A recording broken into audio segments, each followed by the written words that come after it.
সুপ্রিয় দর্শক, সুখের খবর, মঙ্গলের খবর, উন্নয়নের খবর ভিত্তিক অনুষ্ঠান উন্নয়নের পথে দেখার জন্য আপনাদের সাদর আমন্ত্রণ জানাচ্ছি। সুপ্রিয় দর্শক, আজ আমি চলে এসেছি ঢাকার কাছের সেই বুড়িগঙ্গা নদীতে। একটু চেয়ে দেখুন, এই বুড়িগঙ্গার পানিতে মিশে আছে নানা রকম বর্জ্য। এই পানিকে দেখতে অনেকটা আলকাতরার মতো মনে হয়। নিতান্ত অনিচ্ছা সত্ত্বেও এই পানি যদি কারো পেটে প্রবেশ করে তাহলে তার মৃত্যু অনিবার্য। আর এই পানি যদি কারো শরীরে লাগে সেখানে খোস, পাঁচরা, চুলকানি সাথে সাথে শুরু হয়ে যায়। কিন্তু ঢাকার কাছের এই বুড়িগঙ্গা নিয়ে অনেক সরকারি বেসরকারি প্রতিষ্ঠান বাণিজ্য করেছে এবং এই বুড়িগঙ্গাকে বাঁচাতে বড় আকারের ডিপিপি করে সরকারের অর্থ লোপাট করেছে। বুড়িগঙ্গার কাজে আসেনি কিছুই।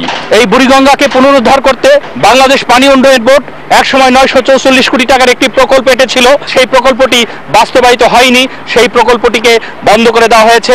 বর্তমানে এই বুড়িগঙ্গাকে বাঁচাতে আবার 1090 কোটি টাকার একটি প্রকল্প গ্রহণ করা হয়েছে। এই প্রকল্পটিও পথে বসবে, কারণ এই প্রকল্পটির মাধ্যমে বুড়িগঙ্গায় যদি সঠিক পরিমাণে পানি আনতে হয় তাহলে যেখান দিয়ে পানি আনা হচ্ছে সেখানে যথাযথভাবে খনন করতে হবে এবং প্রতি বছর কমপক্ষে 300 কোটি টাকার ড্রেজিং করা হলে বুড়িগঙ্গায় পানি আসতে পারে। কিন্তু মজার বিষয় হচ্ছে, বুড়িগঙ্গায় পানি আনার জন্য কোনো বছর 15 কোটি, 20 কোটি, 30 কোটি, 35 কোটি টাকা করে দেওয়া হচ্ছে এবং সেখানে সেই টাকা দিয়ে চলছে ছেলে খেলা। এবং সেই ছেলে খেলার কারণেই বুড়িগঙ্গায় বছরের পর বছর পানি আসছে না এবং সেই পানি না আসার কারণে বুড়িগঙ্গাও পুনরুদ্ধার হচ্ছে না। কিন্তু সরকারের টাকা খরচ হচ্ছে ঠিকই। সুতরাং এই বুড়িগঙ্গাকে যদি বাঁচাতে হয়, এই বুড়িগঙ্গাকে যদি আবার স্বচ্ছ সুন্দর পানি আনতে হয়, তাহলে বুড়িগঙ্গায় যে সমস্ত নদীর মাধ্যমে পানি আসবে সেখানে যথাযথ খনন করতে হবে। আর সে খনন না করে বারবার যদি ট্রায়াল অ্যান্ড ইররের কথা চিন্তা করা হয় এবং যদি সামান্য করে অর্থ ছাড় দেওয়া হয় তাহলে বুড়িগঙ্গায় পানি আসবে না কোনো কালেই। একসময় এই ঢাকা শহর অবস্থিত ছিল দলাই নদীর তীরে। সেই দলাই নদী মোড়ে সেখানে এখন পাকা রাস্তা হয়ে গেছে, যেটাকে আমরা ধোলাই খাল বলি। আসলে ওটা ধোলাই খাল নয়, ওটা দলাই নদী। সেই ধলাই নদী একসময় ধোলাই খালে পরিণত হয়ে গেছে।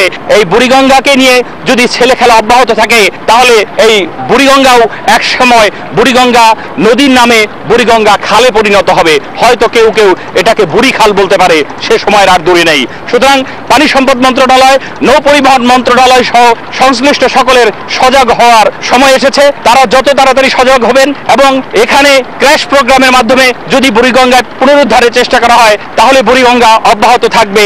তা না হলে এই বুড়িগঙ্গা হয়ে যাবে বুড়ি খাল। 16শো শতাব্দীতে মোগল আমলে বুড়িগঙ্গা নদীর তীরে রাজধানী ঢাকা নগরের পত্তন ঘটেছিল। 1864 সালে ঢাকার তৎকালীন কমিশনার সিটি বাকল্যান্ড বুড়িগঙ্গার তীর রক্ষা বাঁধ নির্মাণ করেন, যা বাকল্যান্ড বাঁধ নামে পরিচিত। সে সময় এই বাকল্যান্ড বাঁধ মুক্তবায়ু সেবনের উত্তম জায়গায় পরিণত হয়েছিল। আজ সেই বুড়িগঙ্গার তীরে নাকে রুমাল দিয়ে যেতে হয়। পরিবেশ মন্ত্রণালয় ও বিশ্ব ব্যাংকের গবেষণা অনুযায়ী বুড়িগঙ্গার নদী দূষণের জন্য 60% শিল্পপতিরা দায়ী। বুড়িগঙ্গার তীরে গড়ে উঠেছে হাজার হাজার কারখানা। এগুলোতে ইটিপি না থাকায় কারখানার উৎপন্ন বর্জ্য প্রকাশ্যে বা মাটির নিচ দিয়ে সরাসরি পড়ছে নদীতে। অন্যদিকে ঢাকা ওয়াসা ও সিটি কর্পোরেশন পয়সহ নানা রকম বর্জ্য সরাসরি নদীতে ফেলছে। সে হিসেবে এই সরকারি সংস্থাগুলো নদী দূষণের জন্য 30% দায়ী। বাকি 10% দূষণ হচ্ছে মানুষের মাধ্যমে।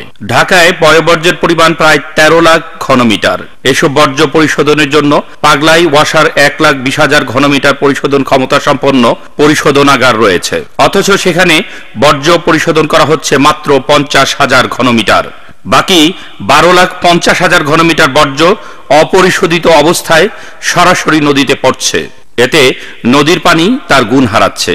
অন্যদিকে হাজারীবাগে অবস্থিত ট্যানারিগুলো থেকে প্রতিদিন যে পরিমাণ অপরিশোধিত বর্জ্য বুড়িগঙ্গা নদীতে পড়ছে তাতে ক্রোমিয়াম, পারদ, ক্লোরিন, নানা ধরনের অ্যাসিড, দস্তা, নিকেল, সীসা, ক্যাডমিয়াম, লোগাম, অ্যালকালি ইত্যাদি থাকায় নদীর পানি মারাত্মকভাবে দূষিত হচ্ছে। এছাড়াও প্রতিদিন নদীগুলো ঘেঁষে থাকা বিভিন্ন শিল্প কারখানা থেকে যে পরিমাণ বর্জ্য নদীতে পড়ছে তাতে নদীর অস্তিত্বের পাশাপাশি জনস্বাস্থ্য হুমকির মুখে পড়ছে। পরিবেশ অধিদপ্তরের প্রতিবেদন অনুযায়ী ঢাকা শহরের গৃহস্থালী ও বিভিন্ন কলকারখানার উৎপাদিত 7,000 টনের বেশি বর্জ্যে 63% অপরিশোধিত কঠিন বর্জ্য বিভিন্ন খাল দিয়ে প্রতিদিনে নদীতে পড়ছে। নদী রক্ষায় গঠিত সরকারের টাস্কফোর্স শুধু টেবিলে আছে, মাঠে নেই। টাস্কফোর্সের কোনো সিদ্ধান্তই নদী উদ্ধারে কাজে আসছে না। টাস্কফোর্সের সবাই জেলা প্রশাসন ব্যস্ত থাকে সীমানা পিলার কিভাবে হবে তা নিয়ে। পরিবেশ অধিদপ্তরের গবেষণায় বলা হয়, রায়ের বাজার থেকে বাংলাদেশ চীন মৈত্রী সেতু পর্যন্ত বুড়িগঙ্গার বিভিন্ন স্পটের পানি পরীক্ষায় দেখা যায় হাজারীবাগ, কামরাঙ্গীরচর, চাঁদনীঘাট, সদরঘাট, ফরাসগঞ্জ, ধোলাইখাল ও বাংলাদেশ চীন মৈত্রী সেতু সংলগ্ন এলাকায় বুড়িগঙ্গা নদীর প্রতি লিটার পানিতে যথাক্রমে 36.2, 18.6, 22, 24, 26.2, 28.4 ও 12.8 মিলিগ্রাম বায়োলজিক্যাল অক্সিজেন ডিমান্ড বা বিওডি রয়েছে। পরীক্ষা অনুযায়ী নদীর পানিতে প্রায় 10 গুণ বেশি বিওডি থাকায় জলজ উদ্ভিদ ও প্রাণী জগতের জন্য মারাত্মক ঝুঁকিপূর্ণ। এ পানি আদৌ সেবন ও ব্যবহারযোগ্য নয়। নদীর পানিতে প্রতি লিটারে 4 মিলিগ্রামের বেশি অক্সিজেন থাকার কথা, কিন্তু তা বাস্তবে নেই। এছাড়া নদীতে মানব স্বাস্থ্যের জন্য মারাত্মক ক্ষতিকারক সীসার পরিমাণ আশঙ্কাজনক হারে বেড়েই চলেছে। রাজধানী এবং এর আশেপাশে বিদ্যমান প্রায় 10,000 garments, dyeing, washing plant, plastic, polythene ও ট্যানারির অধিকাংশেরই তরল বর্জ্য পরিশোধনের ব্যবস্থা নেই। এসব কারখানায় নির্গত বিষাক্ত কেমিক্যাল মিশ্রিত তরল বর্জ্য প্রতিদিন বুড়িগঙ্গাকে ঘন কালো ও বিষাক্ত করে তুলেছে। দুটি বড় খাল সহ বিভিন্ন এলাকায় স্থাপিত অর্ধশতাধিক পাইপ দিয়ে 24 ঘন্টায় বিভিন্ন কারখানার বিষাক্ত রাসায়নিক তরল পদার্থ পড়ছে। কেরানীগঞ্জের 25-30টি খাল দিয়ে বিষাক্ত রাসায়নিক বর্জ্য মিশ্রিত পানি বুড়িগঙ্গায় নামছে। এছাড়াও কামরাঙ্গীরচরের 8 সহস্রাধিক মানুষের মলমূত্র প্রতিদিন সরাসরি অর্ধশতাধিক স্থান দিয়ে নদীতে পড়ছে। সুপ্রিয় দর্শক, আমরা এতক্ষণ বুড়িগঙ্গায় ঘুরে ঘুরে পচা পানি দেখলাম। কি যে আবর্জনা, মানুষ নাক ধরে এখানে চলাফেরা করে। সামান্য যে পানিটুকু আছে তা মারাত্মক অস্বাস্থ্যকর, দেখতে গা ঘিন ঘিন করে। কিন্তু যাদের দায়িত্ব এই বুড়িগঙ্গায় স্বচ্ছ সুন্দর পানি আনা, তাদের গা ঘিন ঘিন করে কিনা তা আমরা জানি না। এই বুড়িগঙ্গার পচা পানি সরিয়ে পানি সম্পদ মন্ত্রণালয় এখানে প্রাণের সঞ্চার করতে এবং বুড়িগঙ্গা নদীকে বাঁচাতে একটি প্রকল্প গ্রহণ করেছে। 1090 কোটি টাকা সেই প্রকল্পের কাজ চলমান। সুপ্রিয় দর্শক, চলুন টাঙ্গাইলের সেই নিউ ধলেশ্বরী নদী, যেখান দিয়ে এই বুড়িগঙ্গা নদীতে পানি আনার চেষ্টা চলছে, সেই চেষ্টা কতটুকু ফলপ্রসূ তা একবার ঘুরে দেখে আসি। সুপ্রিয় দর্শক, আপনারা যারা পানি উন্নয়ন বোর্ডের কার্যক্রম সম্পর্কে জানেন, যারা এই বুড়িগঙ্গা পুনরুদ্ধার প্রকল্প সম্পর্কে জানেন, তারা সকলেই অবহিত এই বুড়িগঙ্গা নদীতে যদি পানি আনতে হয় তাহলে যমুনা সেতুর 2 কিলোমিটার ডাউন স্ট্রিমে সেই যে নিউ ধলেশ্বরী, সেই নিউ ধলেশ্বরীর অপটেকটি প্রথম খুলে দিতে হবে। আমি এখন দাঁড়িয়ে আছি সেই নিউ ধলেশ্বরীর অপটেকে। এই নিউ ধলেশ্বরী এবং তারপর পুংলি, বংশী, তুরাগ ইত্যাদি সহ বিভিন্ন নদী কেটে তারপর বুড়িগঙ্গা নদীতে পানি নিতে হবে। এ কথাগুলো সকলেই জানে, কিন্তু এই বুড়িগঙ্গা পুনরুদ্ধার প্রকল্প নিয়ে বারবার অনেক খেলা হয়েছে। প্রতিবারই এখানে যে পরিমাণ অর্থ ছাড় করা হয় সেটা যেন খেলার ছলেই অর্থ ছাড় করা হয়। এখানে আমরা বারবার বলেছি, যদি বুড়িগঙ্গা পুনরুদ্ধার প্রকল্পকে বাস্তবায়ন করতে হয় এবং বুড়িগঙ্গায় যদি সত্যিকার অর্থেই পানি আনতে হয়, তাহলে প্রতিবার 2 থেকে 300 কোটি টাকার খনন কাজ চালাতে হবে। কিন্তু এখানে কখনো কখনো দেখা যায় 7 কোটি, 15 কোটি, 25 কোটি, 35 কোটি এই সামান্য পরিমাণ টাকা এখানে ছাড় করা হয়, যার জন্য প্রতি বছরই এখানে যে অংশটুকু কাটা হয় সেই অংশটুকু আবার বর্ষাকালে পলি এসে ভরাট হয়ে যায়। এই যে দেখুন, সুন্দর করে অপটেকটি কাটা হয়েছে, 2 পারে এই যে মাটি আছে, কিন্তু বর্ষায় যখন প্রবল বৃষ্টি হবে এবং এখানে যখন জোয়ারের প্রবল ধাক্কা এসে লাগবে, তখন আমি নিশ্চিত এটা আবার ভরাট হয়ে যাবে। কারণ এখানে অনেকে বলে 56%, অনেকে বলেন 80% পর্যন্ত সিল্ট্রেশন আছে। এই 56% বা 80% সিল্ট্রেশনের তোরে এই অপটেকটি কি করে টিকবে, এই প্রশ্নটি সকলের মনে দানা বাঁধলেও যারা এই বুড়িগঙ্গা পুনরুদ্ধার প্রকল্পের নীতি নির্ধারক, তারা কেন এটা ভাবেন না? কিংবা অর্থ মন্ত্রণালয়, পরিকল্পনা মন্ত্রণালয় এবং পানি সম্পদ মন্ত্রণালয়, তারা কেন এখানে অধিকতর অর্থ ছাড় করেন না?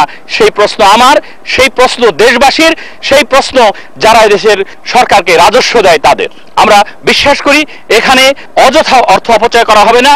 যদি এখানে সত্যিকার অর্থে প্রকল্পটি বাস্তবায়ন করতে হয়, তাহলে এখানে এককালীন 2 থেকে 300 কোটি টাকা যদি ছাড় করা হয় এবং এককালীন যদি এই প্রকল্পটি বাস্তবায়ন করার ব্যবস্থা গ্রহণ করা হয়, তাহলে এই প্রকল্পটি একমাত্র আলোর মুখ দেখবে। নচেত এই প্রকল্পটি প্রতিবার এভাবে বালি এসে প্রকল্প এলাকা ভরাট হয়ে যাবে, আর কর্মকর্তারা বারবার দোষী সাব্যস্ত হবে, তাদের বিরুদ্ধে বিভাগীয় মামলা হবে, তাদের বিরুদ্ধে দুর্নীতি দমন কমিশন ঘুরে বেড়াবে, আর এভাবে কর্মকর্তারা ক্ষতিগ্রস্ত হবে। বিষয়টি আমি পানি সম্পদ মন্ত্রণালয়কে গভীরভাবে ভেবে দেখতে বলবো। বুড়িগঙ্গা নদী বাঁচাতে গৃহীত উদ্যোগ নিয়ে আমাদের সাথে কথা বলেন পানি উন্নয়ন বোর্ডের অতিরিক্ত মহাপরিচালক পূর্ব রিজন মোহাম্মদ আব্দুল হাই বাকি। তিনি আমাদেরকে বলেন, আপনারা খেয়াল করলে দেখবেন যে পৃথিবীতে যত বড় বড় শহর রয়েছে বা সিংহভাগ শহরই একটি বড় নদীর ধারে গড়ে উঠেছে। নদী ছাড়া শহর গড়ে উঠতে পারে না, কারণ নদী হচ্ছে শহরের প্রাণকেন্দ্র। ঠিক এভাবেই কোনো একদিন এই বুড়িগঙ্গা নদীর ধারে ঢাকা শহর গড়ে উঠেছিল, কিন্তু এখন আমরা দেখেছি যে এই যে ঢাকাকে অপরিকল্পিতভাবে বানানো হয়েছে, বুড়িগঙ্গাকে দূষিত করে ফেলা হয়েছে। ঢাকা এখন একটা অসহনীয় নগরী। ঢাকাতে পানি নাই, সুপেয় পানি নাই, যোগাযোগ ব্যবস্থা বুড়িগঙ্গা ধ্বংস করে ফেলা হয়েছে। বুড়িগঙ্গাকে এখন প্রায় মৃতপ্রায়। আমরা যদি বুড়িগঙ্গাকে না বাঁচাতে পারি তাহলে কি করব? প্রকৌশলী হিসেবে আমি বলতে পারি তাহলে ঢাকাকে একদিন আমাদের পরিত্যাগ করতে হবে, অ্যাবান্ডন ঘোষণা করতে হবে। অতএব বুড়িগঙ্গাকে না বাঁচালে আমাদের এই ঢাকায় বসবাস করা যাবে না। এই বুড়িগঙ্গা বাঁচানোর জন্য কত অর্থ লাগবে সেটা বড় মুখ্য বিষয় নয়। বুড়িগঙ্গাকে বাঁচাতে হবে, যত টাকাই লাগুক। এর জন্য পরিকল্পনা তৈরি করতে হবে। পরিকল্পনা কি? বুড়িগঙ্গাকে পানি নিয়ে আসতে হবে। বুড়িগঙ্গা থেকে আগে বুড়িগঙ্গায় পানি আসতো আমাদের যমুনা নদী থেকে। আমরা ওইরকম একটা পরিকল্পনা তৈরি করেছি এবং পরিমাণটা খুব বেশি নয়, কিন্তু অর্থদিক দিয়ে লোকে মনে করে অনেক বেশি, কিন্তু আসলে খুব বেশি নয়। আমরা বুড়িগঙ্গার সাথে যে নদীগুলি আছে ওগুলি কেটে আমরা ঢাকাতে পানি নিয়ে আসবো। এখানে সমস্যা হচ্ছে যে অর্থের। এই যেহেতু প্রকল্পে যেখানে প্রচুর অর্থের প্রয়োজন, সেখানে আমরা অর্থ প্রায় কম পাই, খুব একটা বেশি পাই না আর কি। এখানে সরকারকে প্রচুর অর্থ দিতে হবে যাতে আমরা নদীগুলিকে বুড়িগঙ্গাকে বাঁচাতে পারি। আমি সরকার বাহাদুরের কাছে অনুরোধ করব এই প্রকল্পে যেন আরো অধিক অর্থ দেয়, একসাথে অধিক অর্থ ছাড় করে, যাতে আমরা এই কাজটা করতে পারি।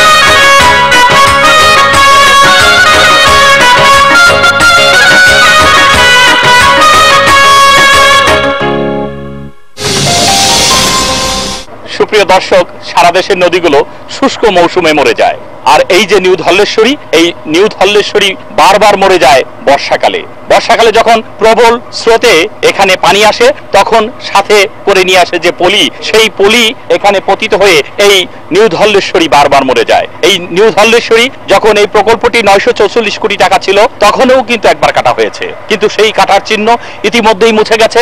এই যে দেখুন, এখানে একটি ড্রেজার লাগানো হয়েছে এবং এই ড্রেজারটি কিন্তু ঠিকই এখান থেকে পলি অপসারণ করছে। এখান দিয়ে একটি জলের প্রবাহ কিন্তু তৈরি করা হয়েছে। এই যে স্বচ্ছ পানি, এই স্বচ্ছ পানি যদি বুড়িগঙ্গায় যেতে পারতো কোনোভাবে, তাহলে অবশ্যই বুড়িগঙ্গায় পানি থাকতো। কিন্তু এখানে যে ছেলে খেলা হয় সেটা এরকম যে এখানে সামান্য একটু অংশ কাটা হবে, তারপর এই কাজ বন্ধ করে দেওয়া হবে, যার জন্য এই যে যমুনা থেকে যে পানির স্রোত আসবে তা যখন প্রতিবন্ধকতার সৃষ্টি হবে, তখন এখানে সিল্টেশনের মাত্রা যাবে বেড়ে। আর এভাবেই এই নিউ ধলেশ্বরী নদীতে বারবার টাকা পানিতে ফেলা হচ্ছে। কারণ এই নিউ ধলেশ্বরী, পুংলি, বংশী এবং তুরাগ নদী যদি একসাথে খননের ব্যবস্থা গ্রহণ করা হয় এবং এই প্রকল্পে যদি অনেক টাকা একসাথে ছাড় করা হয়, তাহলেই একমাত্র বুড়িগঙ্গায় পানি যাবে, নচেত নয়। এই যে সুন্দর একটি ড্রেজিং কার্যক্রম চলছে এবং এখানে এই যে সুন্দর ডালিমের রসের মতো পানি এসেছে, কিন্তু আমি চ্যালেঞ্জ ছুড়ে দিয়ে বলতে পারি এই বর্ষা শেষে এখানে দেখা যাবে শুধু বালু, বালু এবং বালু, এবং সেই বালু নিয়ে অনেক সমালোচনা হবে, অনেক লেখালেখি করা হবে, অনেক গালাগালি করা হবে, কিন্তু যারা পরিকল্পনা করেন তারা গালাগালি থেকে মুক্ত থাকবেন। আমার বিশ্বাস যারা এই রকম অবিবেচনা প্রসূত অর্থ ছাড় করেন এবং পরিকল্পনায় যখন গলত থেকে যায়, তখনই সমস্যা এখানে এসে ভিড় করে। ইদানিং টেলিভিশনে একটি বিজ্ঞাপন প্রচারিত হয়, আমি সেই বিজ্ঞাপনের কথা বলতে চাই না, তবে এখানেও গোড়াতে গলত। বুড়িগঙ্গা পুনরুদ্ধার প্রকল্প নিয়ে আমরা কথা বলেছি পানি উন্নয়ন বোর্ডের বর্তমান মহাপরিচালকের সাথে। তিনি আমাদেরকে বলেন, বুড়িগঙ্গা নদী পুনরুদ্ধার প্রকল্প নতুন ধলেশ্বরী, পুংলি, বংশী, তুরাগ, বুড়িগঙ্গা রিভার সিস্টেম, এই প্রকল্পের আওতায় আমরা যমুনা থেকে বুড়িগঙ্গায় পানি প্রবাহ সচল রাখার জন্য এই কাজটি করা হচ্ছে পানি উন্নয়ন বোর্ডের পক্ষ থেকে, পানি সম্পদ মন্ত্রণালয়ের উদ্যোগে। বুড়িগঙ্গা নদী পুনরুদ্ধার প্রকল্প বুড়িগঙ্গা নদীতে কোনো কাজ নাই, কিন্তু এটা আলটিমেটলি রেজাল্টটা হবে বুড়িগঙ্গা নদীতে পানি আনয়ন করে 162 কিলোমিটার দূর থেকে।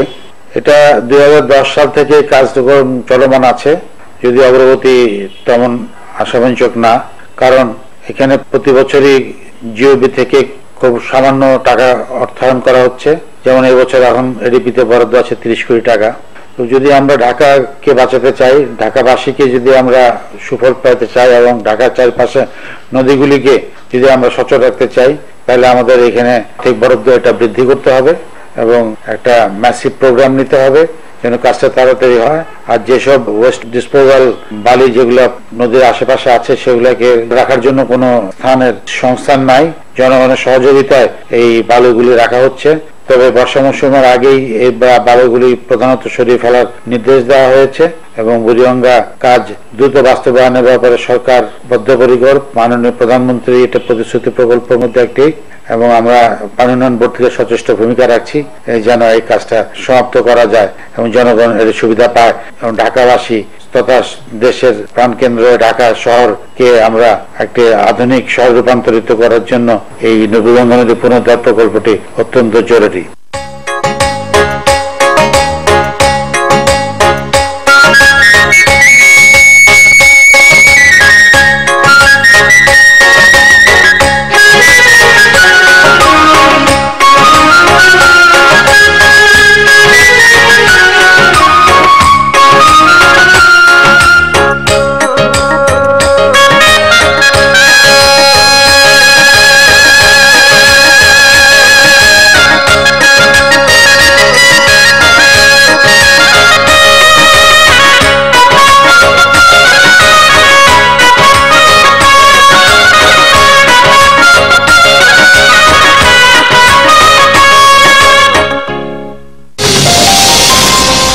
সুপ্রিয় দর্শক, এই যে ধানের খেতে বাতাস বয়ে যাচ্ছে অনেকটা দামাল ছেলের মতো।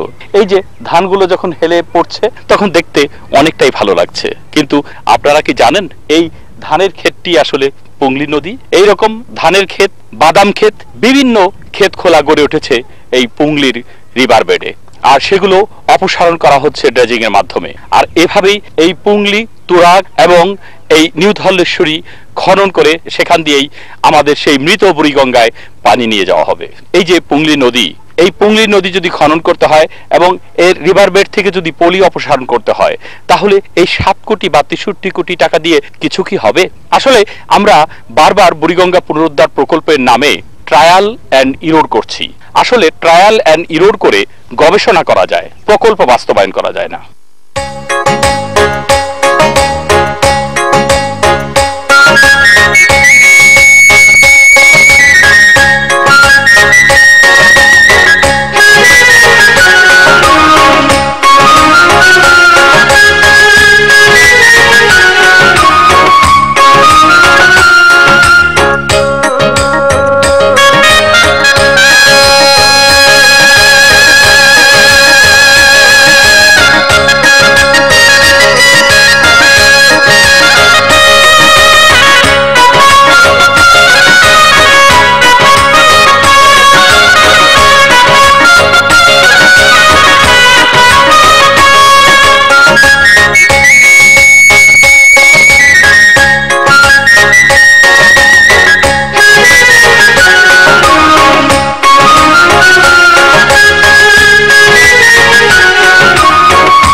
পানি সম্পদ মন্ত্রণালয়ের বর্তমান সচিব ডক্টর জাফর আহমেদ খান নদী দরদি মানুষ।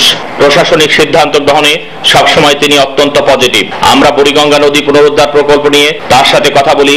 প্রকল্পের সমস্যার কথা শুনে তিনি তাৎক্ষণিকভাবেই পাউবোর মহাপরিচালককে ব্যবস্থা গ্রহণের জন্য জোর নির্দেশনা প্রদান করেন। তিনি আমাদেরকে বলেন যে নদ নদী, নদীর নাব্যতা বা এই যে বুড়িগঙ্গায় পানি আনা, এই সমস্ত ইস্যুতে আপনি অনেক নিবেদিত ভাবে বিষয়গুলো পর্যবেক্ষণ করছেন, আমাদেরকে ফলো আপ করছেন। ভুল ত্রুটি বা একজন সাধারণ সাংবাদিকের দৃষ্টিতে যে বিষয়গুলো আপনার চোখে আসছে সেগুলো সাথে সাথে আমাদের সাথে শেয়ার করছেন। আপনার মতো এই নদী মাতৃক বাংলাদেশের নদীকে ভালোবেসে সাংবাদিকতা এবং চ্যালেঞ্জ নিয়ে কাজ করার মতো সাংবাদিক আমি কমই দেখেছি। এই জন্য পানি সম্পদ মন্ত্রণালয়ের পক্ষ থেকে আপনাকে আমি আন্তরিকভাবে ধন্যবাদ জানাচ্ছি। আপনি লক্ষ্য করেছেন যে আপনার কথাটা শোনার সাথে সাথেই আমি কিন্তু তাৎক্ষণিকভাবে ব্যবস্থা নিয়েছি। আমি মহাপরিচালককে এইমাত্র ইনস্ট্রাকশন দিয়েছি যে বালুগুলো যদি অপরিকল্পিতভাবে ওখানে রাখা হয়ে থাকে সেটা ইমিডিয়েটলি ম্যানেজমেন্ট করার জন্য। সাথে সাথে আমি যাতে নেক্সট বরাদ্দ একটু বেশি করে চাওয়া হয় আমাদের কাছে, যাতে করে ওই মুখটা অপটেকটা কেটে দিলে বর্ষার সময় নতুন ধলেশ্বরী দিয়ে পানি এসে এটা বুড়িগঙ্গা পানি আসার ব্যবস্থা হয়, সেই বিষয়টা যাতে আমরা দেখতে পারি। বুড়িগঙ্গা ঢাকা শহরের প্রাণ এবং এটা আমি বলবো যে Dhaka is blessed because of 4 river surrounded by Dhaka city. পৃথিবীর খুব কম শহরেই এরকম 4টা নদী দ্বারা বেষ্টিত। আজকে যদি আমরা উন্নত দেশে রূপান্তরিত হতাম তো ঢাকা শহর হতো পৃথিবীর অন্যতম একটা শ্রেষ্ঠ শহর, নদীগুলোর নাব্যতা থাকতো। এই বিষয়গুলো নিয়ে আমরা হতাশ না, কারণ বুড়িগঙ্গা নদীতে পানি ফিরিয়ে আনার জন্য আমরা প্রকল্প গ্রহণ করেছি এবং এই প্রকল্প আমরা একটু ধীরে সুস্থে দেখে শুনে সায়েন্টিফিক্যালি আগানোর চেষ্টা করছি। আমরা হিসাব করে দেখেছি যে নিউ ধলেশ্বরীর অফটেকটা যদি কেটে ফেলতে পারি এবং এই বর্ষাতে যদি আমরা রিজনেবলি এটা কাটতে পারি তাহলে বর্ষার সময় নিউ ধলেশ্বরী, পুংলি, বংশী, তুরাগ হয়ে আমাদের বুড়িগঙ্গাতে পানি আনা সম্ভব হবে। আমি ইতিমধ্যে ডিজিকে বলেছি যাতে এই প্রকল্পের আওতায় পরবর্তী বরাদ্দের ক্ষেত্রে ওই অফটেকটা কাটতে যে পরিমাণ বাজেট লাগে সেই পরিমাণ বাজেট যেন অতিরিক্ত হলেও আমাদের কাছে চায়, যাতে করে আমরা ড্রেজার দিয়ে ওই জায়গাটা কেটে দিতে পারি।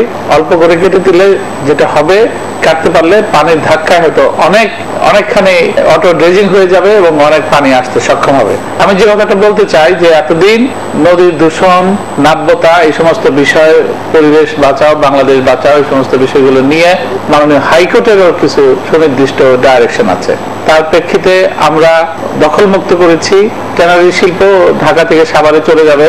নদীতে যাতে কোনোভাবে বর্জ্য না পড়ে, সেটা ইন্ডাস্ট্রিয়াল বর্জ্য হোক এবং মিউনিসিপাল ওয়েস্ট হোক, এটা যাতে কোনোভাবে না পড়ে, এই বিষয়গুলো একটু দীর্ঘমেয়াদী ব্যাপার। কারণ অল্টারনেটিভ ব্যবস্থা না করলে সিটিবাসী সেগুলো কিভাবে করবে সেটাও একটা দেখার বিষয়। এই সবগুলো নিয়ে একটা প্যাকেজ প্রোগ্রাম, একটা প্রজেক্ট আরো হাতে নেওয়া হচ্ছে। আমরা একভাবে যেরকম পানি নিয়ে আসতে সক্ষম হব, সাথে সাথে দূষণ রোধ করা যদি সম্ভব হয় এবং সম্ভব হবে বলে আমি বিশ্বাস করি, তখন আমরা বুড়িগঙ্গাকে বাঁচাতে পারবো।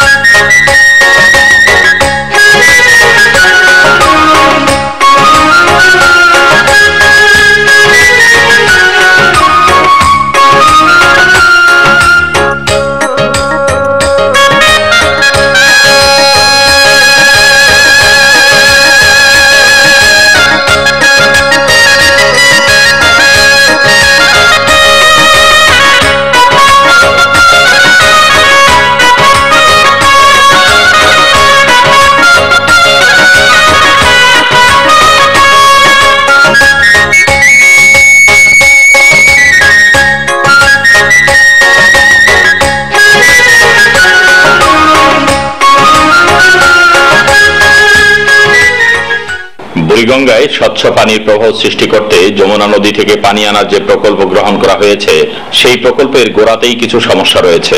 যমুনা সেতুর 2 কিলোমিটার ডাউন স্ট্রিমে ধলেশ্বরী নদীর অপটেকেই অন্তহীন সমস্যা।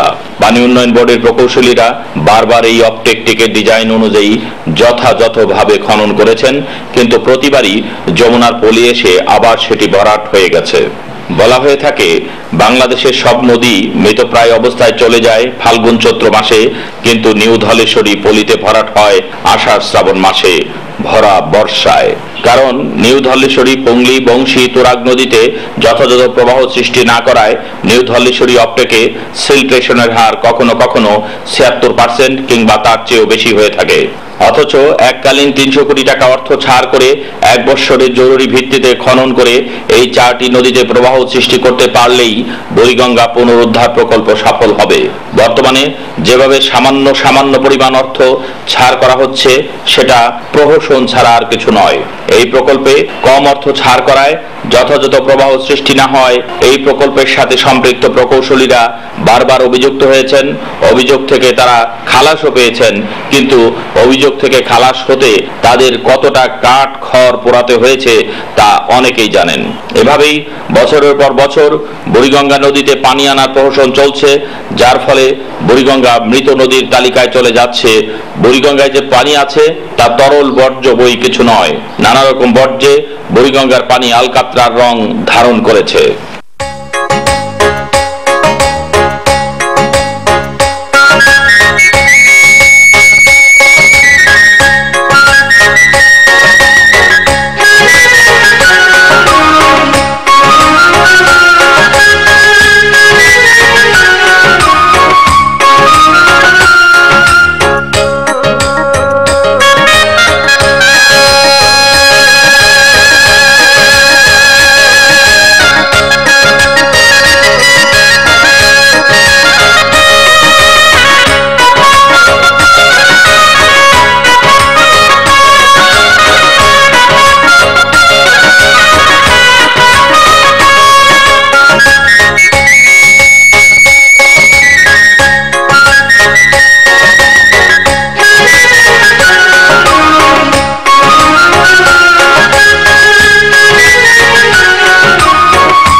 পচা পানি, পচা পানি, পচা পানি, আর এই যে ভাসমান ময়লা, এগুলোই এখন বুড়িগঙ্গার সম্পদ। বুড়িগঙ্গায় এভাবেই যে কচুরি পানাগুলো এখানে থেমে আছে, কচুরি পানাগুলো ভেসে যাবে সেরকম একটি ক্ষীণ স্রোত বুড়িগঙ্গায় অবশিষ্ট নেই। এভাবে বুড়িগঙ্গার ভিতরে এরকম ভাসমান ময়লা অনেক, এগুলো দেখার কেউ নেই। এই বুড়িগঙ্গা নিয়ে যারা একটির পর একটি প্রকল্প আঁকেন তারা এই ময়লাগুলো দেখেন না, এরকম পচা পানি দেখেন কিনা জানি না, তবে তারা সারা বছরই বুড়িগঙ্গা নিয়ে ছেলে খেলা করেন। আর সেই ছেলে খেলার গল্প আমরা আপনাদের দেখিয়ে এসেছি সেই নিউ ধলেশ্বরী, পুংলি এবং অন্যান্য নদীগুলোতে। সেখান দিয়ে পানি আনার কিচ্ছা কাহিনী বলা হচ্ছে, কল্প কাহিনী বলা হচ্ছে, ফি বছর কিছু টাকা খরচ করা হচ্ছে, কিন্তু পানি আসছে না। পানি আসবে কিভাবে? পানি উন্নয়ন বোর্ডের একটি ড্রেজার পরিদপ্তর আছে, সেই ড্রেজার পরিদপ্তরের ভিতরের ময়লা আবর্জনাগুলোই পরিষ্কার করার সক্ষমতা দেখাতে পারেনি গত কয়েক বছরে, এবং সেখানকার ড্রেজারগুলো দিনের পর দিন নষ্ট হয়ে গেছে। কেউ দেখেনি, কেউ কথা রাখেনি। সকলেই সেই ড্রেজার পরিদপ্তরকে উন্নত করার কথা বলেছে, সেটাকে সংস্কার করার কথা বলেছে, ড্রেজার মেরামত করার কথা বলেছে, কিন্তু আবার বলছি কেউ কথা রাখেনি। আর এভাবে কথা না রাখার কারণে আমার বুড়িগঙ্গা মরতে বসেছে, আমাদের বুড়িগঙ্গা মরতে বসেছে। আমাদের বুড়িগঙ্গা যদি মরে তাহলে এই ঢাকা যে বুড়িগঙ্গার তীরে গড়ে উঠেছে, যে বুড়িগঙ্গার কল্যাণে ঢাকা পেয়েছে সভ্যতা, সেই ঢাকা একদিন সভ্যতা হারাবে এবং এটা বসবাসের অনুপযোগী এক নগরে পরিণত হবে। তখন যারা আজকে বুড়িগঙ্গার দিকে তাকাচ্ছেন না তারাই বা ঢাকা শহরে থাকবেন কিভাবে? সুতরাং এখনই সময় বুড়িগঙ্গার দিকে নজর দেওয়ার জন্য, এবং বুড়িগঙ্গার দিকে নজর দিতে হলে সেই পুংলি, সেই নিউ ধলেশ্বরী, সেই বংশী কিংবা সেই তুরাগে আবার পানির প্রবাহ ঘটাতে হবে। আর এই সমস্ত নদীতে পানির প্রবাহ ঘটাতে হলে ডিপিপিতে যে অর্থ আছে সেখান থেকে বড় অঙ্কের অর্থ ছাড় করতে হবে, এবং নিজস্ব মনিটরিং ব্যবস্থাকে আরো শক্ত করতে হবে। প্রতিদিন মনিটরিং করতে হবে, প্রতি মুহূর্তে মনিটরিং করতে হবে, আর এভাবে বাঁচাতে হবে বুড়িগঙ্গাকে। আর তারা যদি বুড়িগঙ্গাকে বাঁচানোর যথাযথ উদ্যোগ গ্রহণ না করে এবং বুড়িগঙ্গাকে বাঁচানোর এটাকে দায়ী সারা গোছের কাজ মনে করে, তাহলে জাতির কাছে তাদের একদিন জবাবদিহি করতে হবে, এবং সেদিন খুব বেশি দূরে নেই যেদিন জাতি তাদের কাছে প্রশ্নের উত্তর চাইবে। আশা করি জাতির কাছে এই জবাবদিহিতার আগেই তারা বুড়িগঙ্গার দিকে নজর দিবেন এবং বুড়িগঙ্গা পুনরুদ্ধার প্রকল্পটিকে বাস্তবায়নের মাধ্যমে এই বুড়িগঙ্গায় একদিন স্বচ্ছ সুন্দর পানি আসবে, এবং তারা জনগণের কাছে অভিনন্দিত হয়ে তারা হবেন জনগণের নেতা। সেই প্রত্যাশা ব্যক্ত করে আজকে এই গা ঘিন ঘিন করা দুর্গন্ধময় পানিযুক্ত বুড়িগঙ্গা নদী থেকে বিদায় নিচ্ছি।